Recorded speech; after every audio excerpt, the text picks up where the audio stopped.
30e anniversaire donc de la Convention internationale des droits de l'enfant. Aujourd'hui, c'est cette journée consacrée aux droits de l'enfant. Nous allons faire le point au Bénin. Quels sont ces droits de l'enfant qui sont les plus bafoués au Bénin? Quelle perspective pour l'avenir de nos chers enfants? Pour en parler, j'ai avec moi Théodule Moussa. Bonsoir à nouveau. Oui, bonsoir à nouveau Romuald. Bonsoir à nouveau chers téléspectateurs. François Xavier Noumon, bonsoir. Bonsoir Romuald, bonsoir ses amis téléspectateurs. Bonsoir Brunel. Et vous pouvez le constater déjà à l'écran, Brunel Mérina aussi qui nous rejoint pour illuminer ce bien plateau parce que quand même franchement cette forte présence des hommes ça m'agace un peu. Ah bon? Bon, Brunel, bonsoir. Bonsoir Romuald, bonsoir Xavier, bonsoir Théodule et bonsoir également aux amis téléspectateurs. Voilà, nous nous souvenons de cette convention internationale sur les droits de l'enfant 30 ans après, quand on se réfère tout de même à ce qui se passe autour de nous. Nous voyons des enfants circuler un peu. Pour vous, quel point vous pouvez faire en ce qui concerne le respect du droit ou des droits de l'enfant au Bénin, par exemple? Oui, je crois que le respect du droit des enfants au Bénin, c'est plus ou moins respecté. Parce que qu'on remarque aujourd'hui qu'il y a de ces parents, de ces pères de famille, et qui ne savent pas encore que leur responsabilité envers ces enfants, c'est d'abord d'assurer leur éducation, c'est d'assurer leur évolution dans la vie, d'assurer tout ce qui entoure un enfant, d'assumer pleinement leur rôle de père, d'éducateur et tout. Et il y en a encore et c'est un peu déplorable. C'est vrai que les situations, ça varie. En tout cas, donc on diront que bon, c'est compte tenu de mes pouvoirs économiques, du pouvoir économique que j'ai, je fais ce que je peux à mes enfants. C'est vrai, il faut faire ce qu'on peut, mais il faut essayer de mettre les enfants à l'aise. Mettre les enfants à l'aise, cela ne veut pas dire, ça dit assurer ou assumer l'essentiel pour les enfants. Les enfants ont droit à la vie, oui, ils sont déjà là. Ils ont droit à l'éducation, ils ont droit à l'instruction, ils ont droit à tout ce qu'il faut pour vivre heureux, pour se sentir homme, puisqu'ils constituent l'avenir de demain, ces enfants. Et donc au Bénin, nous apprécions le travail qui est fait au plus haut niveau au sein du gouvernement, parce qu'on a vu l'actuelle ministre qui est très active sur le terrain, très active, qui se bat et qui décline pleinement. Et bien. Non, on y reviendra puisque récemment, il y a quelques jours, elle était donc à Wando, dans le marché de Wando. Elle était également d'étalage en étalage. Elle était également à Franco. Voilà, on y reviendra. François Xavier Noumon, est-ce qu'on pourrait dire que la plupart de nos concitoyens ignorent les droits qui sont destinés à nos enfants? Non, je pense que le Bénin est tout sauf un goulag pour les enfants. Je pense que les parents, les adultes sont quand même conscients du minimum qu'il faut pour assurer le développement sain et harmonieux de ces petits êtres qui sont appelés à être des citoyens de demain. Je pense que quand on parle du droit de l'enfant, il y a le droit de protection, il y a le droit à une éducation, à une alimentation saine, à la sécurité, donc on parle de protection, et à une exposition de moins en moins, à une exposition minimale à tout ce qui pourrait arriver comme adversité dans la vie, en tout cas jusqu'à ce qu'un enfant puisse évoluer jusqu'à l'âge adulte ou majeur. Ce qui est frappant dans notre société, qu'on peut juste déplorer, c'est peut-être le travail des enfants. Je pense que ça, c'est encore visible.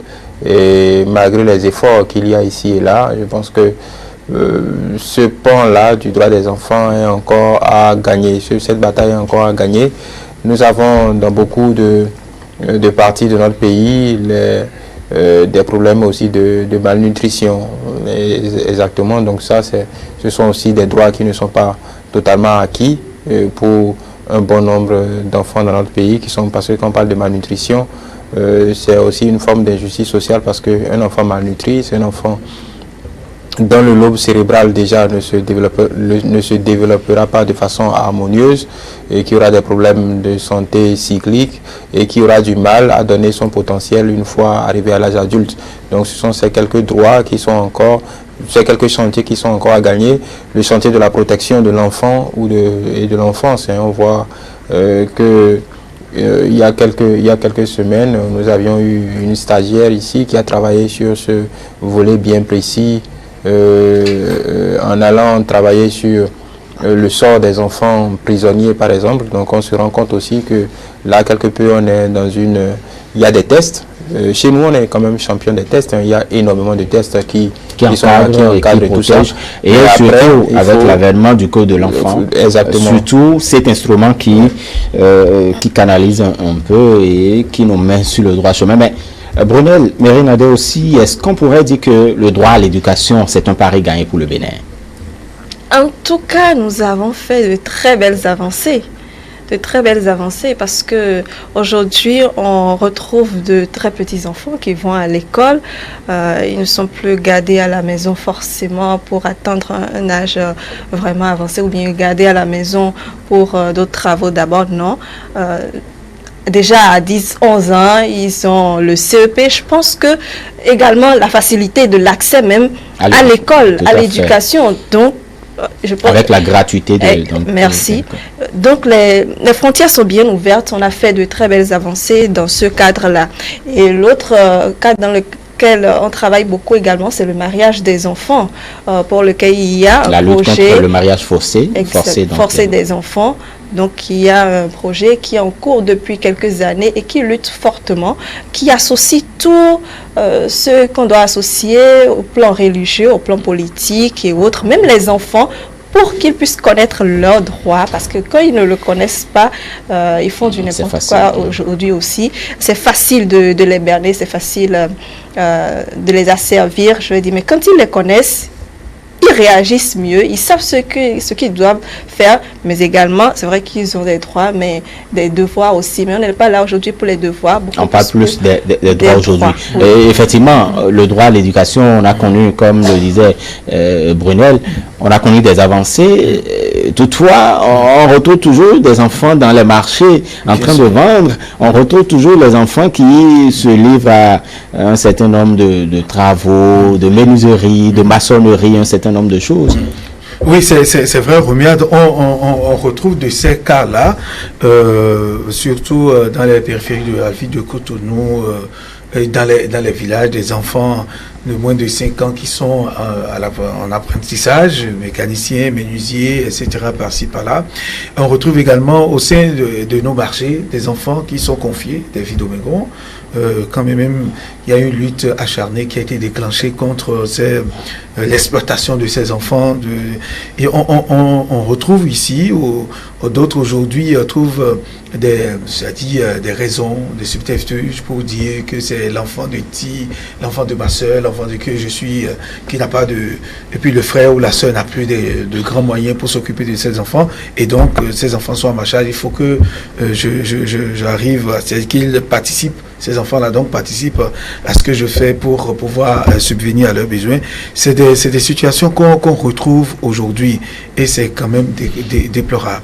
Quand vous voyez ces enfants qui sont très mal habillés, à peine ils se lavent, à peine on donne à manger à ces enfants, même dans les maçonneries, c'est-à-dire dans la maçonnerie, de tout petits enfants qui prennent des briques de 15 qui ont déjà... Et la plupart du temps, ces enfants ne grandissent pas beaucoup. Mais vraiment, parce que là... ça agit sur leur évolution physique. À peine ils ont des cheveux sur la tête de petits enfants rabougris et qui sont là, mais vous leur demandez, mais quel âge as-tu qui est un enfant?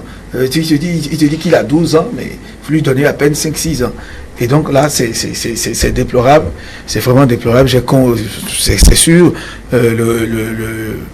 le pouvoir central est en train de faire un gros travail dans ce sens, nous l'avons dit tout à l'heure, et ça se faisait, et aujourd'hui c'est accentué sur la lutte contre le travail forcé des enfants, surtout dans les carrières, dans les marchés et tout, dans les quartiers. Il va falloir vraiment continuer, puisqu'il y en a qui trouvent du plaisir à envoyer les enfants, Brunel l'a dit tout à l'heure, à l'école déjà, à 2 ans, 2 ans et demi, on a envie de voir la maternelle, de voir son enfant déjà aller à l'école. Déjà l'enfant, le petit garçon qui voit ses grands frères, ses grandes soeurs s'habiller, aller au cours. Bon, l'envie, l'entrée aussi les emporte, et puis on a envie d'aller à l'école. Et puis déjà, ça les éveille, et ça amène, c'est-à-dire cet éveil qu'on recherche, et ça fait d'ailleurs une fierté de voir ces enfants, de petits enfants qui sont très éveillés. C'est vrai, c'est le temps. Et il y a tout de même beaucoup d'actions qui ont été menées, qui ont été entreprises par les organisations non gouvernementales, surtout également dans nos marchés, parce que quand on prend quand même quand on prend un peu les chiffres ont diminué à cause de cette lutte de certaines associations dans les marchés du Bénin, parce que on a quand même de petits enfants dans nos marchés. Oui, je pense que oui, il y a énormément d'acteurs qui œuvrent dans ce secteur en vue de résorber un peu le taux on va dire, d'exploitation de ces jeunes âmes. Mais le problème fondamental chez nous, il y a encore un biais culturel persistant. Je pense que c'est pourquoi, oui, un biais sociologique important. C'est pourquoi je dis que ce n'est pas simplement une affaire des décideurs, c'est une affaire de la citoyenneté, c'est une affaire de tout un chacun, des adultes, de la société en elle-même qui doit pouvoir se fixer ses propres barrières, ses propres limites. Donc je pense que le travail de ces différents acteurs de l'État central se trouve heurté parfois, disons la rigueur de la loi se trouve heurtée parfois par des pesanteurs sociologiques qui ne concourent pas souvent à l'efficacité de ces luttes sur le terrain. On vous dira que par exemple envoyer un enfant aller disons pas servir, aller être éduqué dans une autre famille, c'est une sorte de solidarité convenue et culturelle. C'est vrai que ça a toujours été, il y a cette forme de solidarité là qui veut que ceux qui dans la famille s'en sortent puissent prendre en charge les autres. Donc on trouve toujours une tante, un oncle, on se dit que voilà, la vie sera bien meilleure chez celui-là ou celle-là, quand bien même il y a quelques menus travaux à faire, ça ne devrait pas en quelque sorte empêcher que cet enfant-là ait le bénéfice du niveau de vie de la famille qui l'accueille. Maintenant, cela dit, il y a énormément de dérives, parce que dans beaucoup de familles, ces gamins deviennent simplement des mères à tout faire, des esclaves, il ne faut pas avoir peur de le dire, qui au final n'arrivent pas à bénéficier réellement de cet avantage escompté au début du projet. L'autre chose, c'est qu'on est arrivé aussi dans une sorte de marchandisation des enfants. Je pense qu'aujourd'hui, il y a plein de structures de placement légal et illégal, ça se fait. Tout à fait. Il y a placement légal. Vous avez placement illégal, souvent, dans la plupart du temps, ce sont des placements illégaux. Et vous avez des gens qui passent par mois comme si c'était une location, qui passe par mois, par période, prendre de l'argent pour ramener au village ou ailleurs. En fait, c'est ça qui est un peu, qui est vraiment choquant. Mais comment on appelle, l'handicap principal, c'est le biais sociologique, c'est le biais culturel qui fait que cette lutte n'est pas tarde quand même à apporter ses fruits véritablement, même si des avancées sont faites ici et là. Et on a le problème de la carrière, des enfants qui travaillent dans des carrières un peu partout, surtout dans la partie, on va dire, septentrionale de notre pays, où là aussi ce sont d'autres pesanteurs sociologiques qui entrent en compte. Nous avons les enfants qui vont au champ simplement parce que voilà, Bon, aller au champ, tout de même, en fait, je trouve que, bon, ça, c'est pas un problème. Maintenant, on peut aller au champ, et c'est ça, et il peut y avoir quand même une certaine réglementation. Je ne peux pas quand même revenir des cours que j'ai suivis depuis 8 heures, et le temps de me reposer 30 minutes à la maison, je vais au champ sarcler, et à peine il est 14 heures, je risque même d'être en retard pour les cours de 15 heures. Je cours, je viens tout en sueur. Qu'est-ce que je suis en fait dans l'après-midi? Rien du tout. Donc je pense que c'est vrai, les enfants doivent participer aux travaux qu'effectuent les parents et autres, mais dans une certaine norme. Il ne faut pas trop les fatiguer parce qu'ils n'ont pas déjà le cerveau aussi développé comme les adultes pour supporter un certain nombre de choses. Donc déjà, ils doivent étudier, intégrer un certain nombre de choses et maintenant participer donc aux travaux de leurs parents. Oui, ça peut se faire maintenant. Vous avez évoqué le mariage forcé des enfants. Je crois que ça a diminué maintenant. Ou bien c'est parce que on se retrouve dans les zones urbaines que nous le disons comme ça. Oui, je pense que en fait ça diminue, mais peut-être que c'est pas encore visible. Peut-être parce que quand on vit un peu dans le Nord, on se rend compte vraiment du mariage forcé des enfants, en tout cas des plus jeunes. Et donc on parlera toujours de cette pesanteur sociologique. Oui, exactement, c'est pour ça que je suis un peu d'accord avec ce que vous avez dit. Une pesanteur religieuse également. Oui, donc il y a et c'est pour ça justement et que tous ceux qui sont au niveau religieux, les responsables au niveau religieux doivent également participer. Parce que sans ça, en fait, ils doivent être impliqués. Exactement, la lutte n'ira pas très très loin. Parce que ils portent la voix de la communauté. Ils sont très respectés. Donc, quand ils disent, c'est beaucoup plus suivi. Mais le problème qui se pose, est-ce qu'eux-mêmes, ils sont convaincus pour cette lutte? Est-ce que... oui, parce que on vous dirait, ben bon, ça a toujours été le cas, ça se passait depuis mes aïeux, je suis là pour perpétuer la tradition. Mais oui, puisque vous trouvez même en plein Cotonou, dans les quartiers de Zongo, etc., vous assistez à des manifestations, on dit mariage, et c'est des jeunes filles de 15 ans, de 16 ans, 16 ans à peine, 17 ans à peine, qui se marient, et puis c'est la fête et tout. Et je crois que ça, c'est des leaders religieux qui célèbrent ce mariage. Et même dans certaines familles, vous constatez la chose et on se demande, mais où est-ce qu'on est? Où est-ce qu'on est? C'est pour vous dire qu'à Cotonou, il ne faut pas chercher trop loin. Même à Cotonou, ça existe. Moi, je connais dans certaines familles, déjà la fille a 16 ans, 17 ans, bon, on se dit qu'elle est de peur qu'elle se laisse enceinte dans la dépravation, oui. Comme les autres collègues de ses copines, comme les filles de son âge. On prend les dispositions. On prend les dispositions. Parce que peut-être on l'a déjà promis, traiter à telle famille. Où on met la pression, c'est bon, c'est un cousin, c'est un proche, c'est l'ami de temps en temps, et puis ça y est. Et tout ça c'est grave, c'est dangereux. Il va falloir, ça dit, sensibiliser ces leaders religieux pour qu'ils comprennent le bien fondé. C'est vrai, ce sont là des présenteurs sociologiques qu'il ne faudrait pas ignorer, mais aujourd'hui, le monde évolue, tout bouge.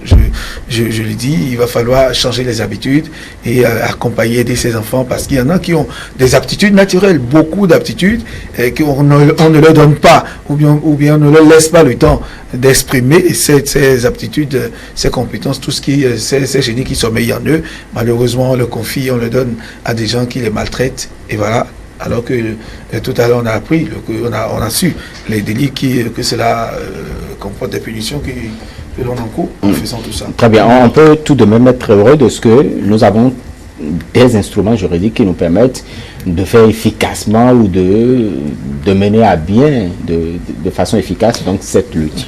Oui, on peut se féliciter du fait, on peut se féliciter de ce que l'arsenal juridique soit quand même de nature à appuyer la lutte au quotidien contre la maltraitance des enfants, l'exploitation, le mariage forcé et beaucoup d'autres pesanteurs malheureux qui pèsent sur la couche juvénile.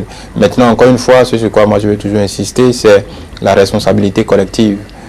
Parce que il y a concernant le travail des enfants, nous en sommes souvent tous témoins, hein, dans les feux, dans les rues, ainsi de suite. Nous en sommes tous témoins. Donc, il serait quelque peu farfelu, alors que nous sommes tous témoins de ce qui se passe, de dire que voilà, l'État doit faire ci, l'État doit faire ça. Oui, l'État a un rôle de protection, l'État a un rôle répressif, il y a un arsenal pour ça. Encore faut-il que les citoyens que nous sommes puissent être au même diapason et puissent être décidés à contribuer à la disparition de ces phénomènes quand même, parce que on jauge la qualité ou le niveau de développement aussi d'une société à la manière dont elle traite ses enfants également. Je pense que c'est un indicateur crucial. C'est vrai qu'on en voit de moins en moins qu'il y a quelques années, mais dans nos grands marchés, il y a encore des enfants qui font 20 heures de travaux quotidiens et qui parcourent tout Cotonou à vendre beignets et toute la journée sous le soleil. Donc je pense que il va falloir que national... Quand vous parlez de beignets, je me rappelle de cette illustration que le ministre en charge des Affaires sociales a donnée. Elle a vu deux petites filles en train de vendre quelques citrons. Elles ont quelques citrons sur la tête. Vous imaginez? Quelques citrons. Et aller chercher depuis combien de temps ces filles sont en train de traîner dans les marchés, en train de déambuler. Parfois, vous les voyez fatiguées, on laisse tout, et puis ils dorment même le sol dans la rue, et puis vous avez pitié. Parfois, même elles te supplient pour que tu achètes quelque chose, parce que si elles rentrent sans rien vendre du tout, elles auront des problèmes. Elles te supplient pour que tu achètes donc, quelque chose. Je pense que c'est une histoire de responsabilité collective. Il ne s'agit pas juste d'arsenal juridique, de l'État qui réprime, ainsi de suite. Donc je pense que ça va de la responsabilité de tout un chacun. Aujourd'hui, on a fait beaucoup d'avancées dans la scolarisation des enfants, notamment la scolarisation des filles, parce que plus les filles sont scolarisées, évidemment, on se dit que plus il y a de chances qu'elles soient mariées de force, qu'elles soient mariées de façon précoce. Dans certains milieux ruraux, ce n'est toujours pas le cas. Du jour au lendemain, la fille peut être enlevée ou empêchée de repartir de repartir au cours simplement. L'autre chose aussi qu'il faut dire, c'est que les cantines scolaires aussi contribuent quand même à fixer un certain nombre d'enfants à l'école, et le taux de rétention est beaucoup plus élevé, simplement parce que si pour des raisons d'alimentation, des raisons alimentaires, ils doivent aller à la maison, beaucoup abandonnent à cause de ça, parce que dans les milieux ruraux où déjà beaucoup de familles ont du mal à joindre les deux bouts et doivent se préoccuper de beaucoup de choses, ça devient encore une charge en plus de penser que son enfant doit faire des kilomètres, aller à l'école, ne pas pouvoir manger. Donc on préfère le ramener au champ. Là au moins il contribue à la production, il contribue à l'effort collectif et l'effort de la famille. C'est beaucoup plus rentable pour tout le monde, et puis bon, on passe son éducation par pure perte et profit. Donc je pense que c'est un effort d'ensemble. Il y a beaucoup d'acteurs. L'autre chose que je voulais souligner pour finir, c'est que il y a, moi, l'impression que j'ai, même si la lutte est bonne, et il y a quand même énormément d'acteurs, et on essaie parfois. Il y a tellement d'ONG, d'associations, on ne sait pas vraiment. En fait, on a du mal. Voilà, on a du mal réellement. Le problème qui se pose, et la conférence des Nations Unies pour le développement vient de sortir un rapport même aujourd'hui qui appelle à ce que l'État joue un rôle plus central. Parce qu'aujourd'hui, il y a tellement d'acteurs qui font leur manière de faire est tellement disparate qu'on a du mal à jauger de l'efficacité de leurs actions sur le terrain. On voit des actions, on voit des dons par ici, on voit des séances de sensibilisation. Les actions ne sont pas complémentaires. On se dit, et puis comme on ne peut pas, je ne dis pas qu'il est interdit de critiquer, mais quand il y a une ONG qui dit, bon, je lutte contre le mariage forcé des enfants, des filles, c'est une bonne chose. Maintenant, pour qu'on sache, aujourd'hui, il y a des chiffres, évidemment. Mais pour qu'on sache exactement, pour qu'on puisse évaluer, pour qu'un État, surtout les États, les pays pauvres, ce rapport s'appesantissait sur les 46 pays les moins avancés au monde, on a du mal quand même à jauger après coup de l'efficacité des actions sur le terrain. Donc il faut un peu plus que l'État prennent un peu plus de pas. Certains pays ont commencé, comme le Rwanda, l'Ouganda, ainsi de suite, ont commencé à prendre un peu plus. Ce n'est pas empêcher les ONG de travailler, mais c'est que les ONG passent par le filtre de l'action publique pour que l'État puisse avoir... Je crois que les ONG qui ont quand même qui ont de la personnalité sont connues par l'État et les actions également sont connues. Effectivement, on en a assez. D'ailleurs, quand vous vous rappelez je me rappelle de cette déclaration du ministre Pascal Irénée Kupa qui, avant 2016, il dénombrait plus de 7200 ONG. Et vous imaginez jusqu'aujourd'hui, maintenant, ça doit être en 2015, vous imaginez 4 ans après, le nombre d'ONG qu'on doit avoir aujourd'hui. Et effectivement, il faut être spécifiquement dans le domaine de la protection de l'enfance, certainement qu'elles sont également nombreuses, on espère. Mais tout de même, on peut toujours espérer pour cette lutte pour la protection de l'enfance pour finir. Oui, bien sûr, il faut toujours espérer parce que ces ONG, je pense que l'État ne peut pas tout faire. L'État a besoin de ces ONG pour faire le travail sur le terrain. Mais il faut que les actions soient vraiment conjointes pour qu'on voit l'efficacité du travail qui est fait, même du travail de l'État qui finalement est peut-être noyé par tout ça. Parce que quand une ONG fait son action, il invite une presse ou bien il invite toute la presse et on ne voit que ça, on ne voit que ça. Mais en réalité, la suite, qu'est-ce qu'il y a ensuite? Le suivi. On n'y comprend plus rien. De l'autre côté également, je pense qu'il faut aussi pouvoir améliorer le pouvoir d'achat des populations.